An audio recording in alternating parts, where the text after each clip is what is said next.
Ok, bienvenue dans cet épisode de podcast, le premier que j'enregistre pour ma chaîne YouTube. Et aujourd'hui, j'ai l'honneur d'inviter un très bon ami à moi qui est coach et gérant de, vous l'aurez deviné, CrossFit Mont Blanc, David Julien. Et aujourd'hui, on va parler d'un sujet qui n'est pas assez parlé et qui nous tient à cœur, qui est le surentraînement et tous les blocages émotionnels qu'il pourrait y avoir entre et l'impact que ça peut aussi avoir sur l'entourage. Voilà. Ouais. Donc bienvenue. Dis-moi pourquoi déjà c'est important pour toi d'en parler et quelle est on va dire ton approche du sport maintenant et par quoi tu as pu passer récemment quoi. Alors déjà, merci de m'accueillir. Bonjour tout le monde. Et déjà, moi, ça me tient à cœur parce que c'est une phase dans laquelle je suis. J'ai cherché à fuir par le sport, mais on en reparlera pendant des années, par le sport ou par autre chose. Mon approche du sport, elle a totalement changé en soi parce que maintenant, j'ai plus le droit vraiment de m'entraîner avec intensité. Pour un crossfitter et un compétiteur, c'est assez compliqué. Ok. Donc là tu parles, donc tu es en train de vivre le surentraînement Ouais. ou t'en sortir gentiment. Là, je suis en train d'en sortir. Du coup, ça fait des années que je suis en surentraînement, à peu près 5 ans, pour faire simple. J'ai décidé d'en sortir il n'y a pas longtemps, décidé de revoir complètement ma manière de m'entraîner. De toute façon, j'avais plus le choix, mon corps ne suivait plus du tout. Et ça impactait trop ma vie professionnelle, donc avec la salle, la programmation, donc mes adhérents en soi, et ma vie personnelle avec mon entourage, que ce soit familial ou mes relations personnelles. Ok. Et toi, tu as remarqué, est-ce que ça a toujours été un peu ta relation avec le sport, elle a toujours été un peu comme ça, conflictuelle, à aller un peu dans l'extrême, ou est-ce que, toi, quand tu as commencé le sport finalement, comment c'était à la base? C'était pour des raisons de santé, c'était pour des raisons de performance, c'était quoi les motivations derrière? Moi, c'était pour des raisons de performance. Je le vendais comme une raison de performance, parce que je voulais beaucoup m'entraîner, je voulais performer, aller à haut niveau, pas forcément au CrossFit Games non plus, il ne faut pas abuser, mais performer dans des bonnes compétitions françaises et aller au plus haut niveau que je pouvais. Mais je me voilais la face en fait, c'est que j'avais des problèmes derrière personnels et je cherchais à cacher à travers ça en fait. Pas sur le côté gagner en performance ou autre, mais sur le côté de je m'entraîne beaucoup pour performer, non, c'était je m'entraîne beaucoup pour pas affronter. Ok, ouais, tu as un peu jeté ton dévolu sur la performance, un peu, parce que tu avais des choses, À régler, ouais. ouais, des choses à régler, Ouais. c'était une manière de compenser pour toi Ouais, via le sport et la performance. Ouais, c'était une manière pour de compenser le manque de confiance, ça c'est sûr. De s'assumer soi-même en soi et de devoir juste performer en soi, performer pour être quelque chose en fait. Parce que sans la performance, que ce soit d'un point de vue coaching ou programmation ou autre, parce qu'on a la programmation aussi, mais j'étais personne, d'un point de vue personnel, j'étais personne en quelque sorte. Ça on s'en rend pas compte quand on est dedans, on cherche à performer, mais Ouais, tu t'identifiais finalement à tes performances. ouais, c'est ça. J'étais rien si j'avais pas mes performances. Ok.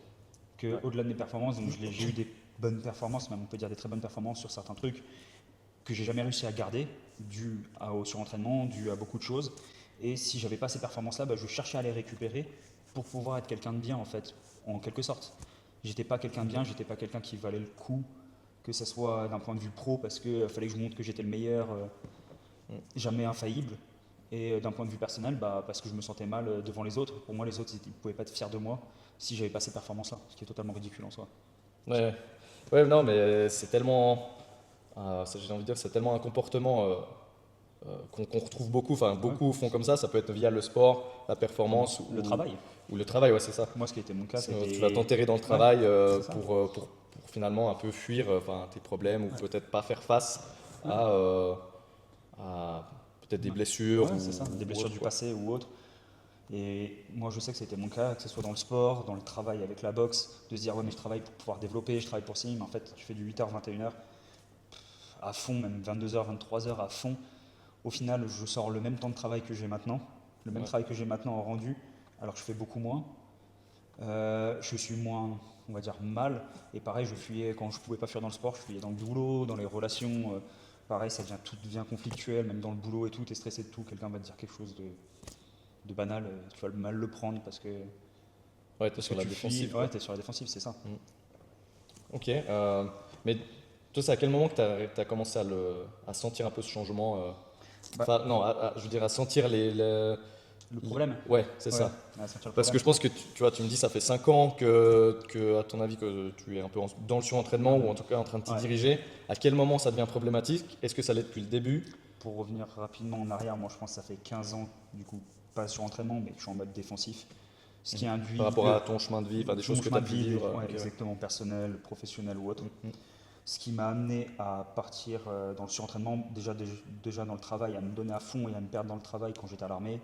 Quand j'ai décidé de quitter l'armée, ça a été à peu près pareil dans le coaching. Et du coup, le surentraînement, il y avait une compensation qui nous permettait de fuir, que j'ai perdu du coup l'armée. Et je suis parti dans le sport, pas pour ça, mais pour d'autres raisons. Mais je me suis mis à fond dedans pour fuir.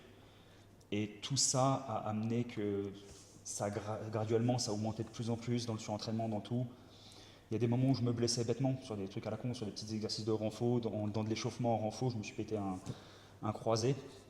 Ouais. Un truc qui n'arrive pas sur un Bulgarian Speed Squat, ton genou il rentre un petit peu à l'intérieur, tu le remets à l'extérieur, le croisé il pète, c'est pas normal. Ouais, en tout cas, ça n'arrive pas genre sur un mouvement à un moment Voilà, c'est sauté, ça. quoi. C'est C'est une dû accumulation. Ouais. exactement, de fatigue et tout.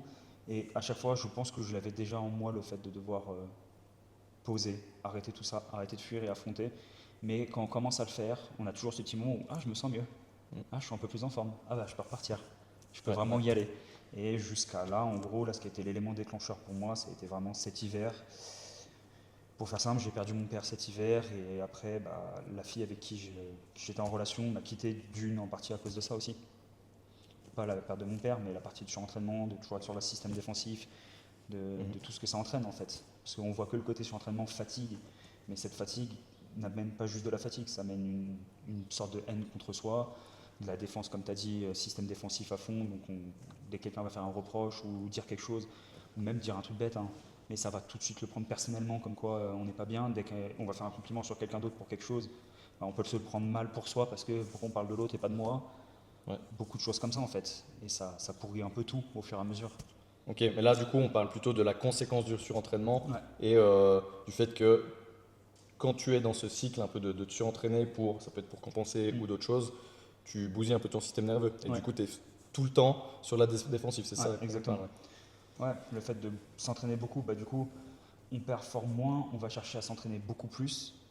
Pour pouvoir performer, on va se mettre plus de restrictions. Moi, ça a été par exemple le cas de la nourriture, pour me dire que je mangeais trop, des trucs comme ça. Pour pouvoir performer, en fait, au final, je récupérais pas assez. Il y avait pas, du coup, ça dégrade tout le sommeil. Et en fait, toutes ces choses-là, on va chercher, par exemple, un jour où on va dire n'importe quoi, on doit monter sur un snatch. Et on peut mettre des targets dans les progs, les trucs comme ça, mais si je dis n'importe quoi, mais ça doit être une certaine barre, un certain pourcentage, 90%, mais en fait ce jour-là, il n'y a que 60% qui est censé passer parce que tu es complètement éreinté, fatigué au possible et que la technique elle se dégrade à mort. Moi personnellement, j'allais quand même chercher les 90% pour me dire il faut que je la valide en fait. Ouais, si parce que c'est écrit comme ça. Et parce puis, que c'est écrit comme ça et parce que dans ma tête, je me disais que si je les valide pas les 90, en fait je suis une merde, en quelque sorte. C'est triste à dire, mais dans la finalité, c'est que par ça, parce que comme tu es dans une dynamique de fuite, on reviendra là-dessus parce que c'est intéressant, mais j'imagine que tu es dans une dynamique de fuite, du coup tu ne veux plus exister via les problèmes que tu ne règles pas, et donc tu t'identifies que seulement sur sur quoi tu brilles éventuellement. Exactement. Où tu pourrais briller, quoi. Et moi, ce qui m'est arrivé, j'ai réalisé il n'y a pas longtemps, et ça rejoint exactement ce que tu dis. Je me suis toujours dit, quand j'aurai le physique que je veux, je serai pas heureux, parce qu'on se dit pas ça, mais je serai mieux. Quand j'aurai les performances, je serai mieux. Quand j'aurai, moi par exemple, la boxe, et qu'elle tournera exactement comme je veux, je serai mieux. Quand j'aurai la relation, par exemple, je prends l'exemple de mon ex, mais j'aurai la relation où ça sera bien, on sera installé et tout, je serai heureux. C'est ça qui va régler tes problèmes. C'est ça qui va régler les problèmes, parce qu'en fait, si j'ai ça, il n'y a pas de problème. Mais en fait, non, tu as tout ça qui sont bloqués à cause de tes problèmes, et que le jour où tu débloques tes problèmes, tout ça peut arriver. Mais tant que tu restes dans tes problèmes et tu fais pas ton propre cheminement, tu fuis toujours, que ce soit dans la relation, te perdre toi totalement, dans le sport, aller à fond jusqu'à moi la blessure. Moi je peux revenir, l'année dernière on faisait une démo, je me suis pété un croisé, je me suis déchiré le TFL, je me suis luxé 3 fois l'épaule en faisant du snatch. Okay, voilà. T'as fait le bingo complet, quoi. Ouais, moi j'y suis allé, tant qu'à y aller, franchement, une expression que je t'avais déjà dite, mais prends un marteau, tape-toi sur la main, ça ira plus vite. Mais du coup toi quand tu parles de surentraînement pour fuir des problèmes, de quel genre de fuite est-ce qu'on parle? Est-ce qu'on parle de fuite quel genre de fuite on parle? C'est de la fuite en avant. C'est de la fuite en avant totale, parce que t'es pas fuite en cherchant à masquer les problèmes. Ce que je veux dire, c'est quoi? C'est des problèmes personnels ou de la gestion d'émotionnel, ou la gestion d'émotions, des émotions qui ont été engrangées. Moi, par exemple, c'est énormément d'émotions qui ont été engrangées dans le passé, qui m'ont bloqué toute ma vie.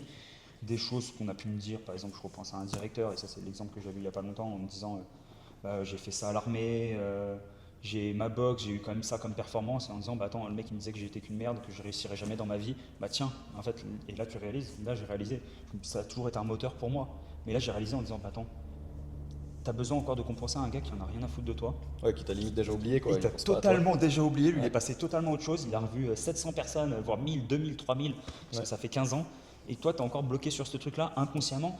C'est toujours des petites gouttes d'eau, c'est pas quelque chose de très très grave, parce que ça m'a jamais empêché de vivre, d'avancer.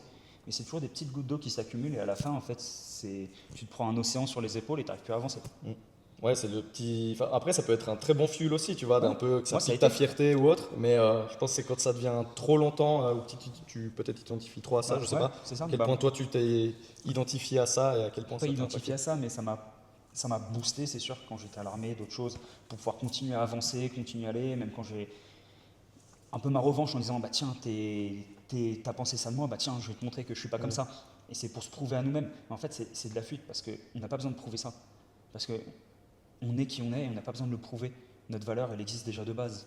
Ouais. C'est par nos actions, ça c'est sûr. Ça, on ne pourra jamais le nier. Mais c'est pas en prouvant ta valeur, en faisant des performances, en ayant une salle qui a, je sais pas, 2000 adhérents, Ouais.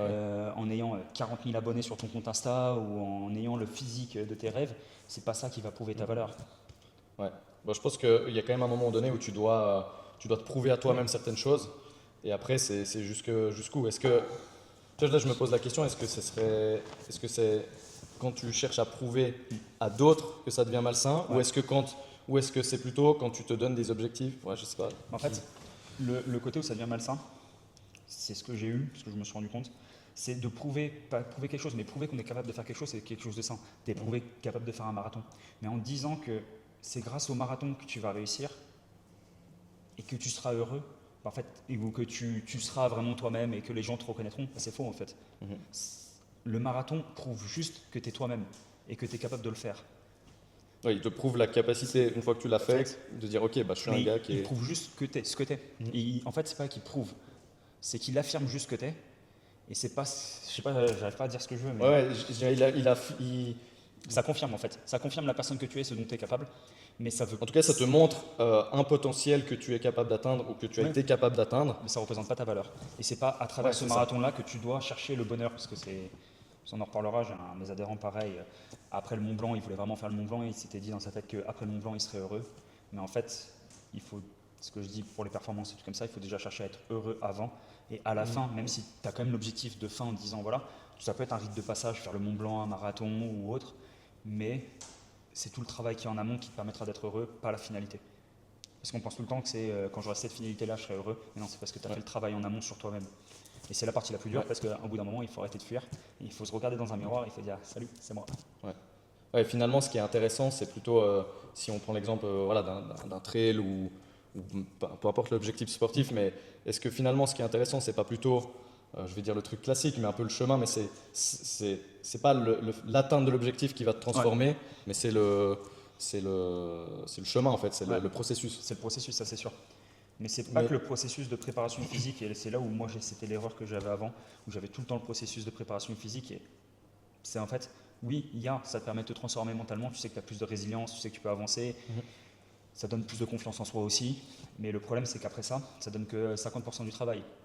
Ouais. Si on veut vraiment chercher à être apaisé et être bien, il faut aller chercher les 50 autres % du travail, malheureusement, à côté.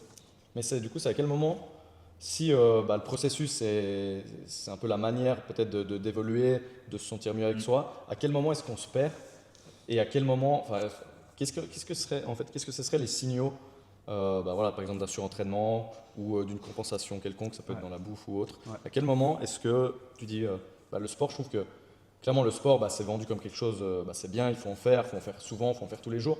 C'est quoi la limite? C'est quoi la limite à pas franchir, tu vois? Bah, moi, je le vois personnellement en tant que coach, là, sur le côté coach, devant mes adhérents. Quand tous les jours, ce que j'essaie d'inculquer un peu plus maintenant, et c'est déjà un discours que j'avais avant, faut pas aller chercher à se mettre mal tous les jours forcément, même si c'est du crossfit de la haute intensité. Il y a des jours où voilà, on peut travailler un peu plus en mode skill en fonction de la fatigue. Et si c'est ton humeur du jour, ou un truc qui s'est passé, ou une engueulade, ou un truc comme ça, ou une charge émotionnelle qui te font, ça peut être un bon moteur pour aller faire du sport, pour te motiver et te dépenser, te vider la tête, ça je suis d'accord. Mais si c'est le truc où tu dois te perdre et de te détruire, et en fait, au-delà de ça, juste te chercher à te faire du mal, C'est pour ça que je disais que l'image du marteau, tu prends un marteau, tu te tapes sur la main en fait. Ça va plus vite, tu n'as pas besoin d'aller au sport, tu n'as pas besoin de dépenser d'argent, un marteau ça coûte moins cher. Et au final, tu te feras autant mal, voire plus. Ouais, non, je suis d'accord, j'ai tendance à vraiment rappeler ça aux gens parce que c'est vrai que bah, tu vois, toi et moi on est les deux coachs et c'est vrai que je pense que je peux parler au nom de tous les deux et au nom d'énormément de coachs. En fait, le sport, pour beaucoup de gens, c'est plutôt d'abord un défouloir qu'autre chose, qu'un Totalement. prisme. Le prisme de la santé, il est très secondaire finalement Ouais. pour beaucoup de gens.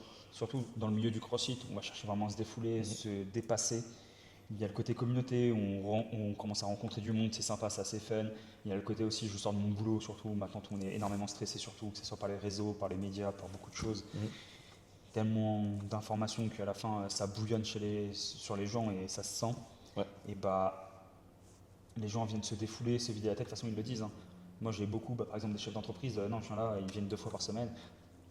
Je viens me défouler et après je reprends le boulot.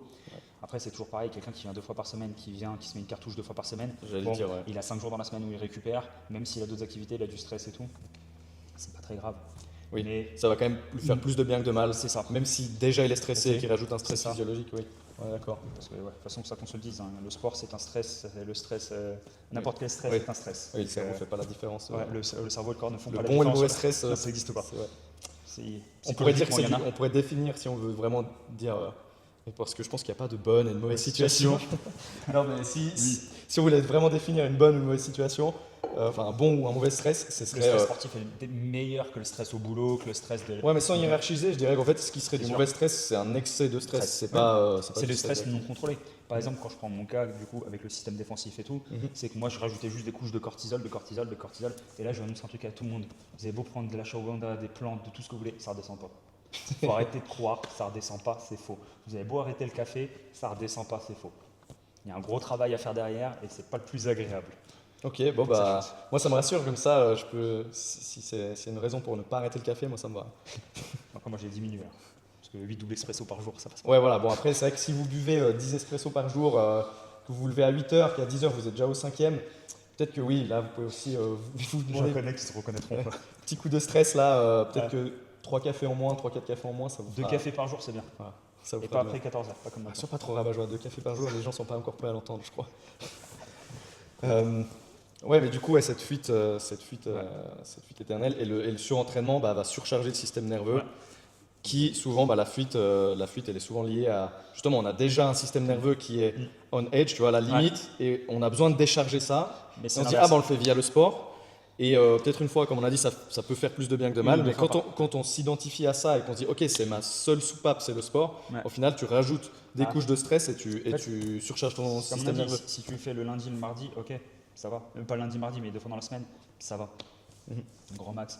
Mais par contre, si tu fais le lundi, après le mardi, tu as une contrariété au boulot, paf, tu te redéfoules. Le mercredi, bon, c'est le jour des enfants, tu as besoin de te défouler avant de passer l'après-midi avec les enfants parce que ils vont être speed et tout, tu as besoin d'être un peu plus calme parce que tu sais que ça va te stresser, tu as beaucoup de choses à faire. Le jeudi, il y a ça, le vendredi, il y a ça. Il y aura toujours une raison de se défouler. Après le samedi, bah, tu es obligé de t'as les enfants, tu as des trucs à t'occuper, tu es à fond, tu as quand même envie de te défouler, tu vas les faire courir. Tu vas les courir, mais tu vas pas courir tranquille pour te reposer. Petite zone 2 comme on dit là, ou petite EF comme ils disent maintenant. Ouais. Tu pars à fond, tu te délites Ouais, la bouche. ouais. Ton EF, c'est personne n'est Jimmy Gressier, non. Moi j'ai pas les rêves 3,15 au des kilomètre. trailers et des Bon. Oui, ça j'ai vu là. 3,15 au À kilomètre. 3,20 je suis en footing. Ouais. Bah, y a un gars qui l'a battu à 3,20, à 3,13, il est toujours en footing. Ouais, voilà. Et voilà. Et bref, on n'est pas tous des ultra-trailers ou des marathoniens ou des sportifs pro qui pèsent Non, 40 vraiment pas. kilos. Vraiment Voilà. pas. Et on n'a pas tous la même vie autour. Mais le problème qu'on a, c'est qu'après, il n'y a plus de récupération et le stress, il ne peut pas redescendre. Et c'est très très compliqué de faire redescendre. Moi, par exemple, ça a mis énormément de temps de redescendre mon système nerveux. Et mes adhérents sont très très contents que j'ai décidé de descendre en termes de système nerveux. Ouais, que ça commence à se calmer, que tu commences à rééquilibrer les choses. Ça a quand même bien calmé là. Oui, très bien. Mais du coup, ouais, quand on parle de comment est-ce qu'on peut identifier est-ce que je suis en surentraînement ou est-ce que je suis en surcompensation, Fatigue je sais chronique, que tu as relevé avant ça, blessure à répétition déjà.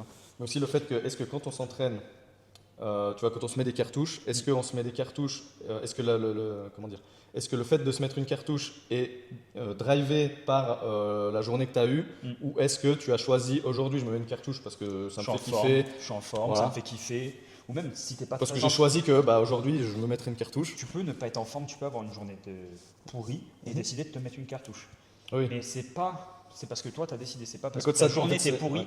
que tu dois te mettre une cartouche. C'est quand ça devient systématique Ouais, c'est que ça. que c'est un élément où on se dit ah peut-être que là C'est la personne elle est en surentraînement. même moi, par exemple, les jours où j'étais pas en forme, il y a des jours, comme je disais, snatch 90%, 60%, bah, j'aurais dû faire 60%. Ou le Metcon, plutôt que le faire en grosse cartouche où je pars à pleine blinde, et vouloir faire RX, regarder les perfs qui sont demandés dans la prog, dans les targets, les trucs comme ça, plutôt le faire en skill, parce qu'aujourd'hui c'était un jour, même si c'est pas dans la prog, le jour skill sur le Metcon, bah, c'est pas grave, je peux y aller plus tranquille. Qu'est-ce que je m'en fiche que bah, c'est l'autre jour, je vais gérer un peu plus fort. Ou qui me dit que si je m'entraîne pas un jour, c'est grave. Ouais, mais après c'est quand même des profils qui sont très rigides et puis qui suivent qui suivent une prog, ils se disent ok c'est écrit 80% avec ce truc, je dois faire tel et tel mouvement. Et puis en fait ils se disent que s'ils l'ont pas fait, genre ah ouais genre même un snatch c'est écrit 80%, elle n'est pas en forme, elle va le faire à 75%, elle va se dire j'ai raté tout mon entraînement, c'est éclaté. Déjà sachez que plus ou moins 5% en général sur toutes les barres, ça passe large, ça travaille quand même. Oui, non, mais bien sûr. Mais c'est sur les targets déjà, d'un point de vue physiologique, ça travaille presque autant, plus ou moins 5%. C'est l'avantage qu'on a. Et après, et ça je suis d'accord, c'est des profils rigides où on doit faire. Et après, il y a le côté de voir les autres qui s'entraînent, qui continuent à progresser, ou les autres qui font les Insta-mythos en prenant des vieilles vidéos, qui les repostent, qui les republient, ou qui mettent des stories. Et il y a soit ça, mais les gens après, ça c'est l'extrême, mais qui sont dopés et que c'est un autre truc. Eux, ils ont beau avoir le cortisol qui est haut, le corps il bouge presque pas. Ouais. Mais ça, ils le payeront plus tard, à 40 ans, on en reparlera. Qu'est-ce que je veux dire? Oui, mais moi je suis curieux, vu que toi tu fais de la programmation pour CrossFit Mont Blanc et ça s'appelle Galix, Galix Programme. Du coup, toi, c'est quoi ton approche par rapport au pourcentage? Est-ce que tu mets systématiquement du pourcentage? Est-ce que tu es pour, contre, ou est-ce que tu es plutôt team RPE? J'ai les deux. Ouais. J'ai les deux. Par exemple, on va prendre un bloc haltéro, parce que c'est un peu plus complexe que la force pure. Mais les blocs haltéro, les gens, par exemple, je vais parler en termes suisses, mais l'objectif c'est de monter sur un complexe en haltéro à 80%. Faire une ou deux séries. Ça fait plaisir de parler comme les Suisses à 80%. Ouais. Il fait un effort là. Ouais, ça faisait longtemps que je n'avais pas parlé comme ça. Ça faisait du bien. Je mets déjà, comme j'ai dit, plus ou moins 5% pour gérer.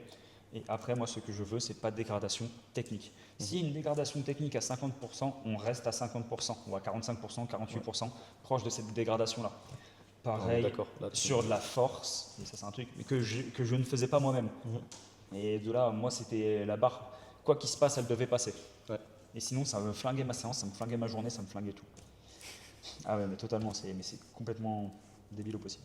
Ouais, mais tu t'identifies à des performances. Ok, si je ne fais pas ça, j'ai raté ma journée. Et je ne suis pas, en fait, non, c'est même au-delà de ça. C'est si je ne fais pas ça, je ne suis pas, donc je ne suis pas, j'existe pas.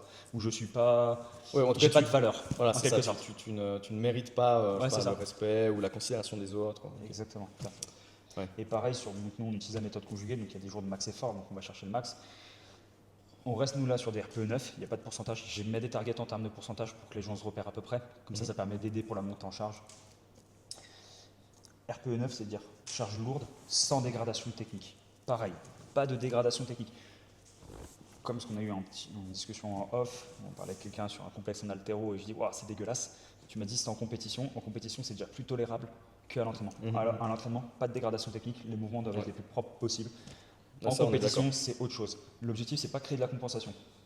Ouais, mais ça, je te rejoins 100%. Ça, c'est vrai que je trouve que dans le milieu du coaching, et pourtant je ne suis pas coach depuis très longtemps, il y a un manque d'exigence de la part des coachs, mais ça peut être dans une classe de CrossFit, mais même sur du suivi perso, où il y a un manque d'exigence, où on va chercher plutôt cette recherche de la performance. Et même en tant que coach, je trouve que certains coachs ne s'identifient ou n'existent en tant que coach que via la performance que va faire ses athlètes. Tu vois. Ça, je suis là, totalement d'accord. Et c'est vrai que ça, c'est vraiment un truc, je pense, et ça me fait plaisir de savoir qu'on est vraiment en raccord là-dessus. En fait, la qualité du mouvement, il n'y a que comme ça. Voilà. La qualité, c'est la longévité. Si tu peux durer plus longtemps, t'entraîner plus longtemps, c'est celui qui va durer le plus longtemps, c'est pas celui qui va s'entraîner. Qui va performer le plus longtemps, c'est pas celui qui va s'entraîner plus fort. Mais pour moi, tu peux le voir capable de s'entraîner fort en quelque sorte, en gérant, mais longtemps. Moi, par exemple, j'ai toujours été capable de m'entraîner fort. Tu m'as connu depuis combien d'années? 4 ans? Ouais, ça fait 3-4 ans qu'on se connaît.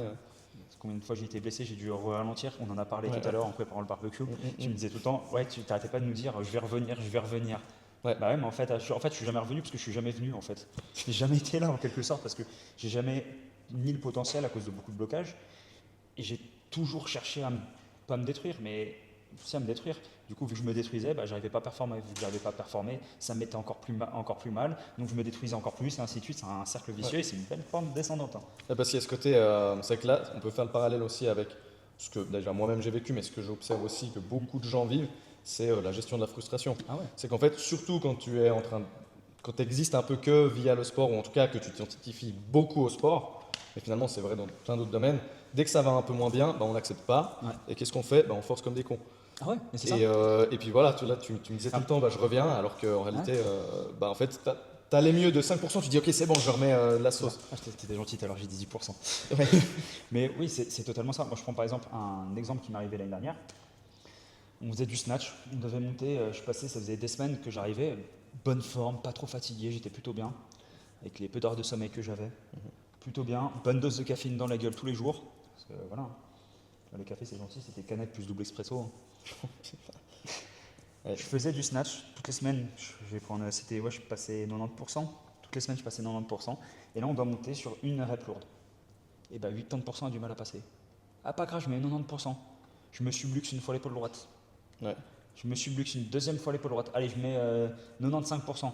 Je me subluxe une troisième fois l'épaule droite. Et après je dis allez vas-y je vais mettre mon max. Parce que c'est sûr ça passe, elle monte toute seule, c'est facile.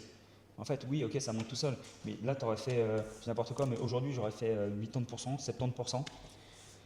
3 semaines plus tard, j'aurais peut-être fait 105, 110%. Ouais. Parce que mon corps a récupéré. Mais comme là, je voulais avoir ça, parce qu'il y avait écrit monter sur une rep lourde à plus de 90%, 90%. Et je les voulais, ces 90%. Et ça flingue toute la progression. Ce qui s'est passé, j'avais mal à l'épaule, j'étais frustré, ça m'a fait des instabilités d'épaule parce que je suis hyper laxe. Et donc après, c'est une galère pour enlever l'instabilité. Et je peux vous dire que plus le corps devient instable avec des petites blessures, des trucs comme ça, le corps se verrouille de partout. Il a peur. Et plus le corps a peur de se reblesser, plus il est en système de défense. Plus vous êtes en système de défense, plus le système nerveux est actif. Plus le système nerveux est actif, moins ça va. Toujours une pente Plus on est descendante. stressé, plus on est sur la défensive, etc. Ouais. Et puis du coup, donc on parle du système nerveux sur l'entraînement, que ça peut amener à des blessures à force de forcer, etc. Mais on ne parle pas de ce que ça peut faire à l'entourage finalement. Parce que quand tu es sur le système nerveux et que tu es complètement explosé, à nouveau, quand tu es sur la défensive, je pense qu'on... Ouais, on va parler de deux choses là, pour mon cas. Donc il y a l'entourage, toi tu m'as connu depuis longtemps, totalement sur la défensive depuis toujours. Ça m'a causé énormément de problèmes en tant que coach. Soit les gens m'adoraient, soit les gens me détestaient. Parce que dès qu'il y avait des gens... c'est vrai, des retours que j'ai eus, c'était un peu ça. C'est qui tout double. Mais en fait, les gens... On n'a pas l'impression qu'on est... Ça, je l'ai toujours dit. Je disais, mais non, attends, pourtant, je suis pas comme ça et tout. En fait, quand il y a une classe, il y a un peu de monde, on doit gérer beaucoup de monde, c'est un peu pas compliqué, mais il faut gérer tout le monde. Donc, il faut être assez strict en quelque sorte pour que ça drive, ça se passe bien les séances. En plus, ça dépend du volume de ta séance. Il faut mettre un cadre, quoi. Ouais, c'est ça. Il faut mettre un cadre. Quand tu as des gens qui dérivent un peu du cadre, à la place de leur cadrer gentiment, quand tu es sur la défensive, les gens ils le sentent, donc ils sont un peu plus tendus avec toi. Ouais. Ce qui est normal, hein. Quand tu as quelqu'un en face, moi dans mon métier à l'armée avant, j'ai fait la protection rapprochée et tout. Si tu as des gens tendus en face de toi, tu es tendu forcément. Ouais. Tu peux pas être détendu comme ça. Même si tu le montres pas, tu es détendu dans ta façon d'être. Forcément, ton système nerveux il se dit ok, là il y a un problème, il y a un danger, lui il est agressif. Ouais. Quand tu as quelqu'un, quand moi j'étais tendu, les adhérents étaient un peu plus tendus. Pas Natacha, elle n'est pas détendue. Fallait que je la fasse. Oh là. Et les gens, du coup, en face, donc, ils répondaient un peu plus sèchement quand tu leur disais quelque chose. Sauf que moi, je suis réputé pour être un sniper. Et pas à l'armée, hein, mais dans la parole. Et dans les petites punchlines qui piquent, là, tu vas aller chercher pile là où ça fait mal. Ouais, je suis assez fort là-dessus. Et malheureusement, on peut le faire sur le ton de l'humour et tout. Sauf qu'on a l'impression de le faire sur le ton de l'humour, mais sauf que le système nerveux il est tellement défensif que quand il y a quelqu'un qui me dit quelque chose, c'est tu me touches, je te bouffe. Ouais. Mais vraiment, puis quand tu n'as plus trop de limites, en fait, dans ce que tu vas dire aussi, tu es peut-être moins. tu essaies de m'attaquer avec une pâquerette, je t'envoie une bombe nucléaire. Ouais, voilà, c'est ça. Je t'atomise, comme ça, c'est terminé, il n'y a pas de débat. Ouais. Et même sous le ton de l'humour, c'est presque trop piquant pour la personne en face qui n'est pas dans ce même état. Ça peut être blessant, on en a reparlé avec des adhérents et tout, je leur ai dit, mais moi je me rendais pas compte, ou même le ton, tu vois.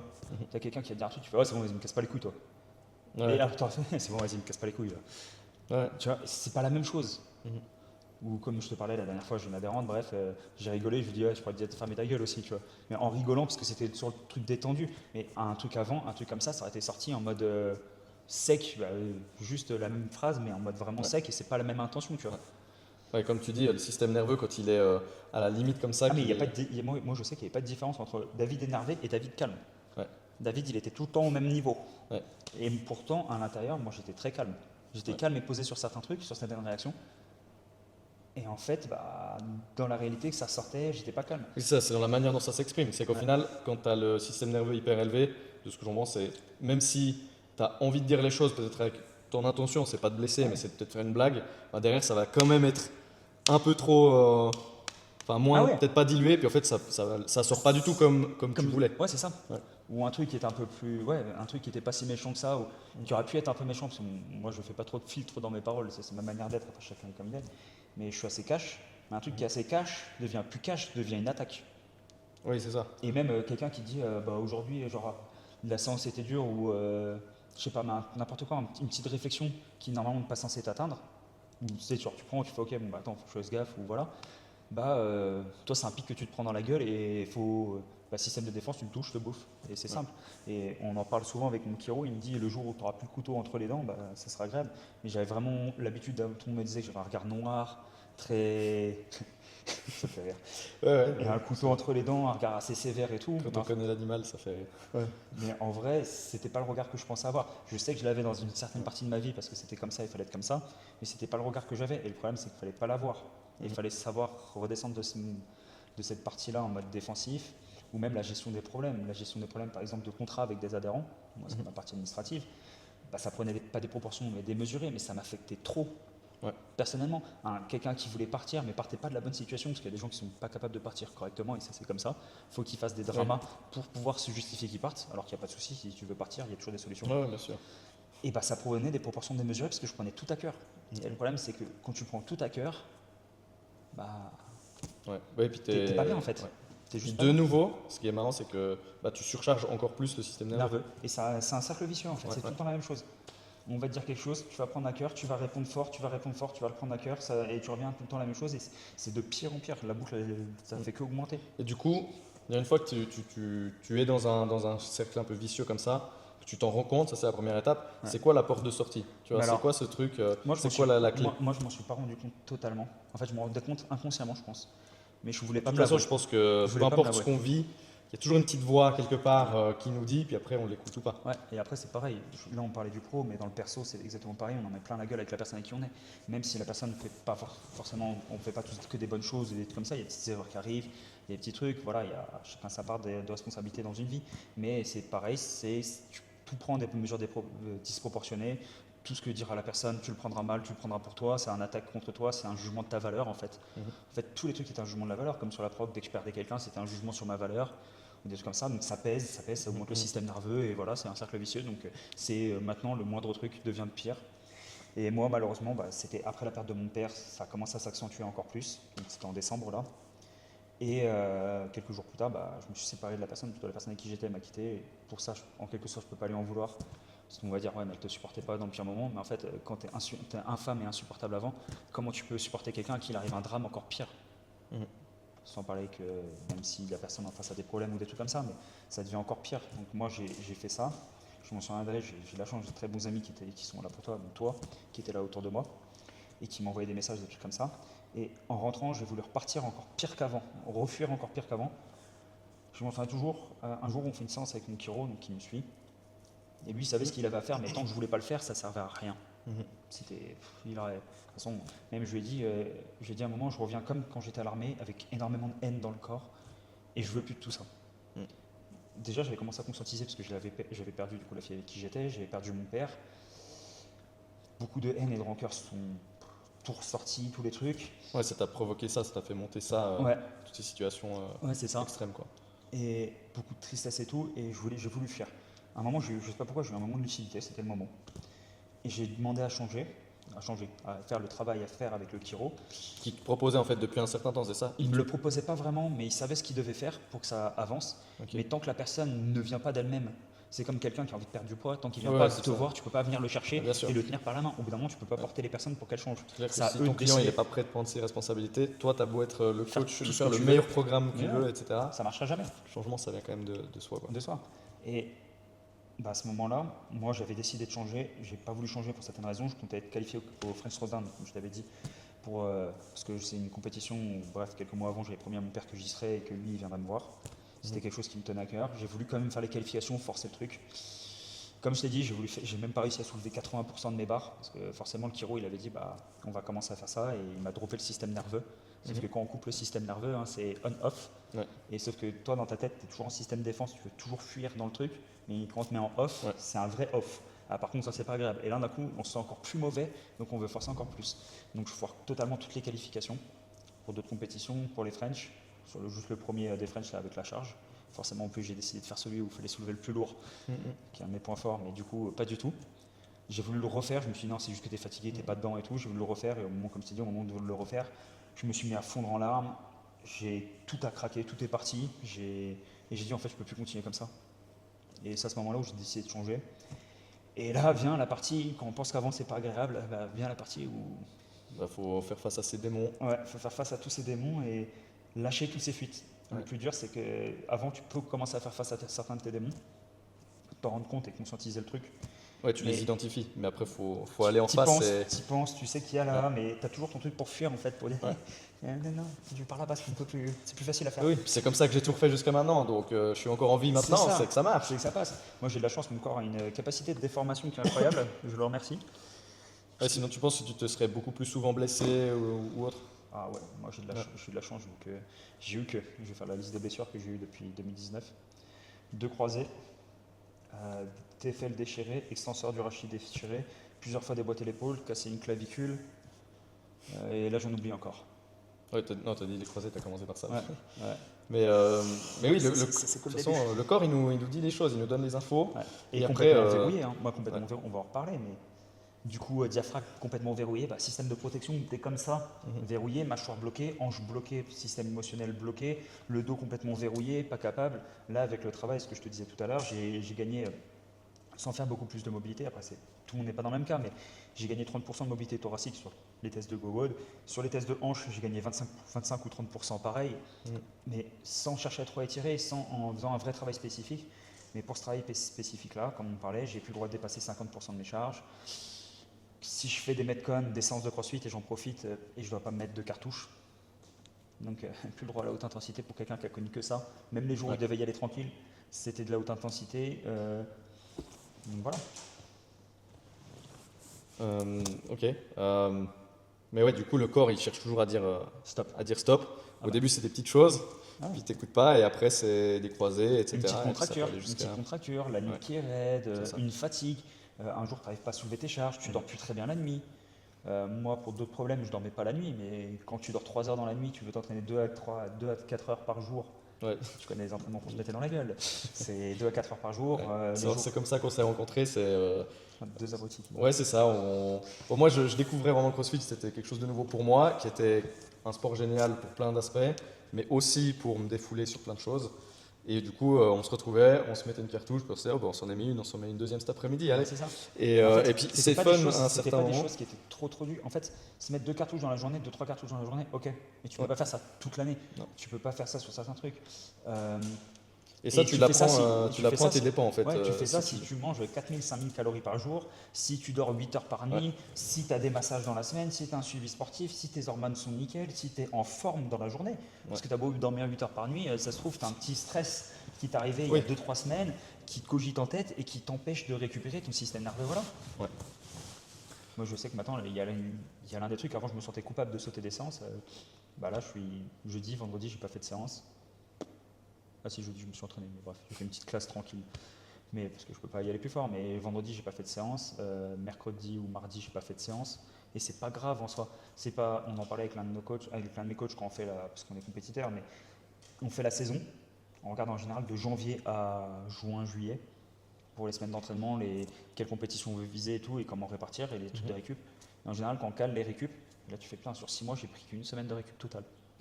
Ouais, et là, tu dis, putain, en fait, c'est quoi une semaine? Et là, tu dis, ok, bon, ça, on va le sauter, ça, c'est de la récup totale, ça, c'est le truc. Après, il y a les jours des semaines de deload et tout, et ça, c'est pareil, les semaines de deload. Tu peux faire une semaine de deload et une semaine de deload. Une semaine de deload, c'est soit tu réduis le volume d'un certain volume, tu réduis énormément le volume, mais tu gardes l'intensité, soit tu réduis l'intensité et tu gardes un peu de volume. Ouais. Mais quand tu fais, t'es là, ouais, mais attends, si je fais pas les renfos cette semaine-là, c'est très grave, parce que tu te sens coupable en fait à la fin de dire, bah je fais pas ça, je fais pas ça. Mais c'est totalement faux. Ouais, et puis C'est parce que tu fais pas de large curl pendant une semaine que tes ischios ils vont disparaître ou ils vont pas progresser. non, C'est par la récupération que ton corps progresse. oui, puis surtout, ce qui est en force, le corps le garde un peu mieux que Ah ouais. finalement, ce serait presque plus ta capacité Cardio. aérobique Ouais. qui chute le premier. Moi, Et pourtant, on flippe pas de perdre son cardio, Cardio. mais Mais ouais, c'est tu perds plutôt sa perdre force. ses grosses barres, quoi. C'est Ouais. genre tout de suite. et nous, par exemple, la façon de gérer la semaine de deload, c'est qu'il n'y a plus que des metcons. Il y a la partie force et metcon qui sont dispatchés, mais il n'y a plus d'accessoires, il n'y a plus de bloc optionnel altéro, plus de bloc optionnel gym. Ouais.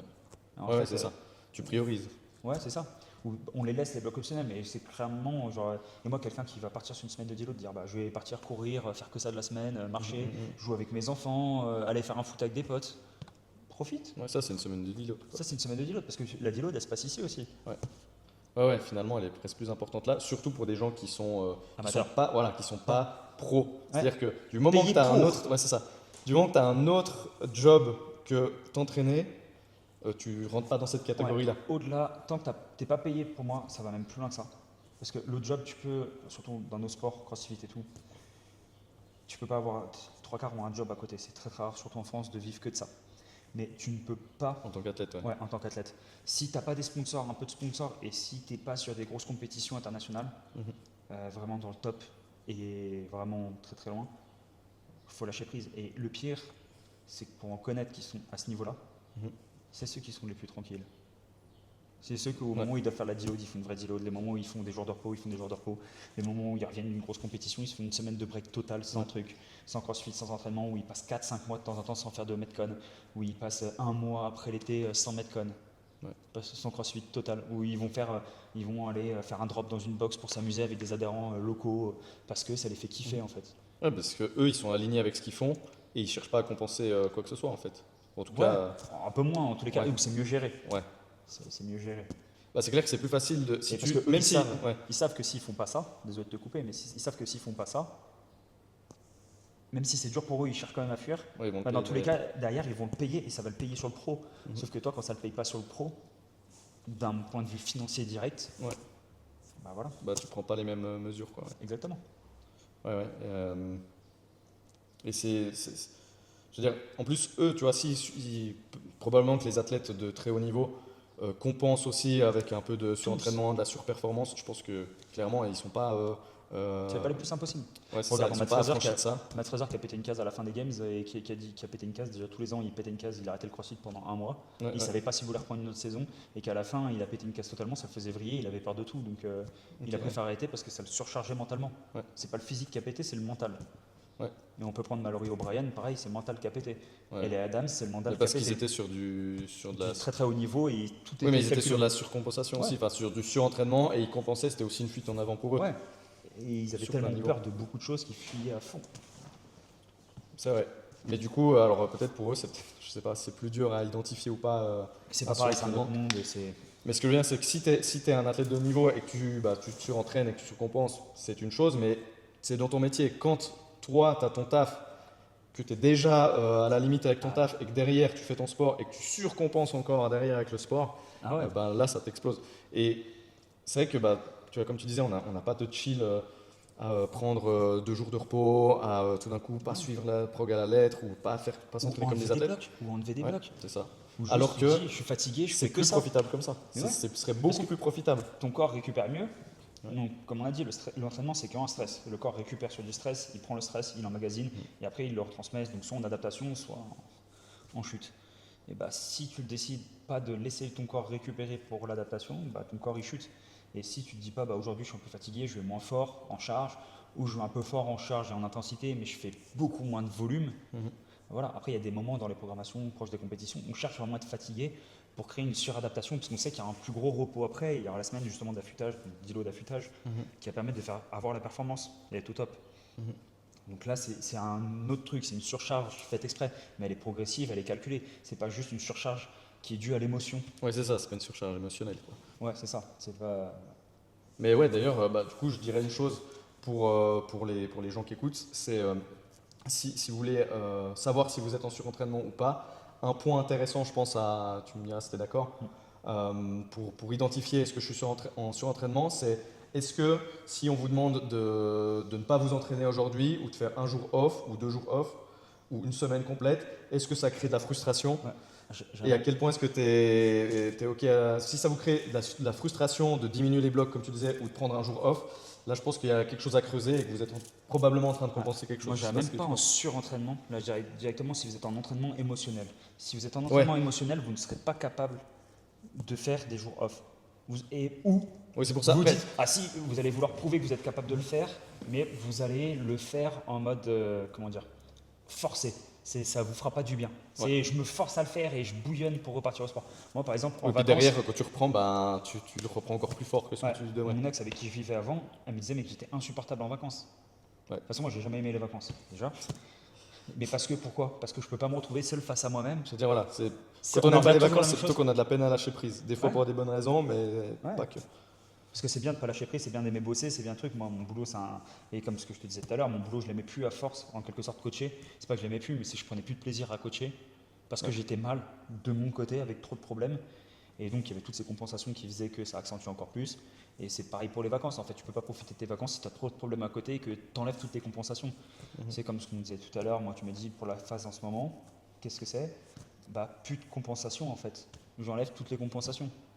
Et de se retrouver sans les compensations, tu te retrouves face à toi-même et surtout face à ta partie sombre, tes problèmes.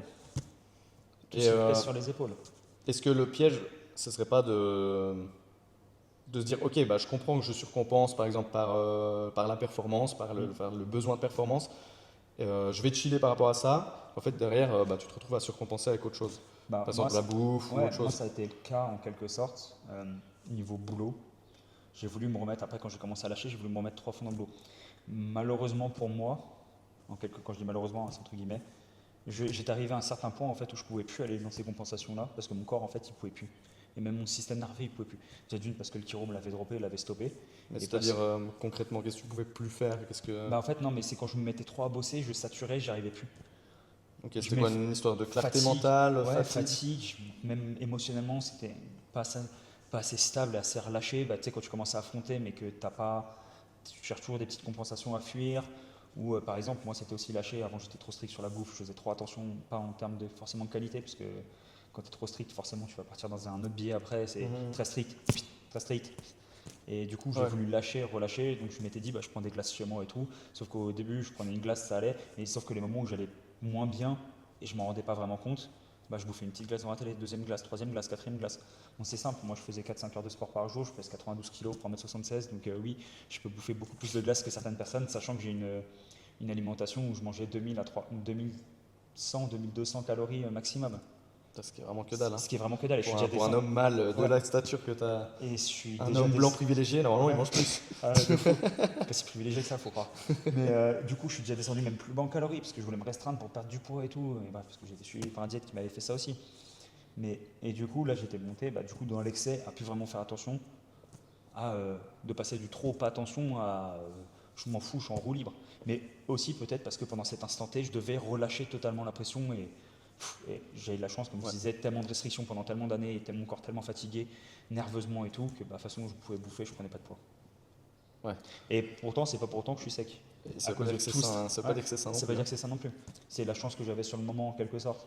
Mais c'est le moment où il fallait que je relâche pour revenir justement à quelque chose de plus sain, serein, ce qui commence à arriver maintenant, parce que c'est un chemin à long terme, il ne faut pas croire. Oui, c'est pas genre, je me suis entraîné, je vais diminuer. Là, pour faire simple, j'ai décidé de diminuer. J'ai décidé devant le chiro mi-janvier. Tu es anxieux? Arrête. Ouais, c'est ça. Voilà, c'est tout. C'est ça. Inspire, expire, c'est bon. Moi, j'ai décidé d'arrêter en mi-juin. Mi-janvier. En mi-janvier, j'ai décidé d'arrêter pour changer. J'ai vraiment pris mon courage de le faire à 100% 1er février. Et là, on est le 3 mai. Donc, ça fait 3 mois et encore, je suis qu'au début du processus. Après, c'est toujours des chemins qui sont à très très long terme. Après, il faut savoir se réentraîner bien. Pour l'instant, j'en suis pas là. J'ai même parlé avec des adhérents qui me disent mais tu vas vouloir reprendre la compétition, les performances et tout. Et pour l'instant, franchement, tu verras pas du tout envie. Mais concrètement, c'est quoi que tu as mis en place Moi, j'ai un gros suivi par chiro, du coup, qui traite mon système nerveux une fois par semaine. Ok.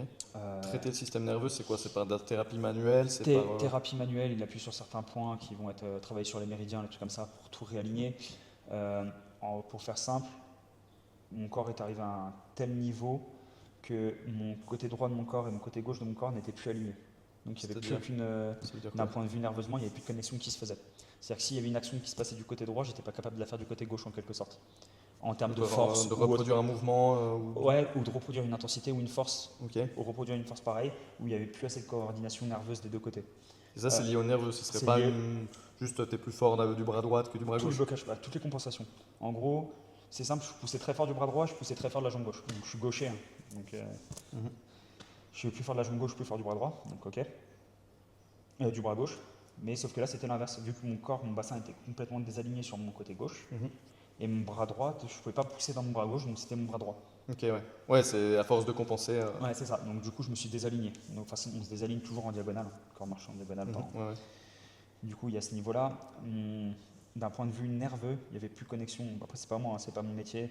C'est vraiment le chiro qui était fait entre mon cerveau, donc mon crâne, ma nuque, ma colonne et mon bassin. Il n'y avait Ok. plus de connexion qui était faite. Donc il n'y avait plus de synchronisation. Donc c'est-à-dire quand ça devait être rigide en haut, en bas ça n'arrivait pas à être rigide, en bas, en haut.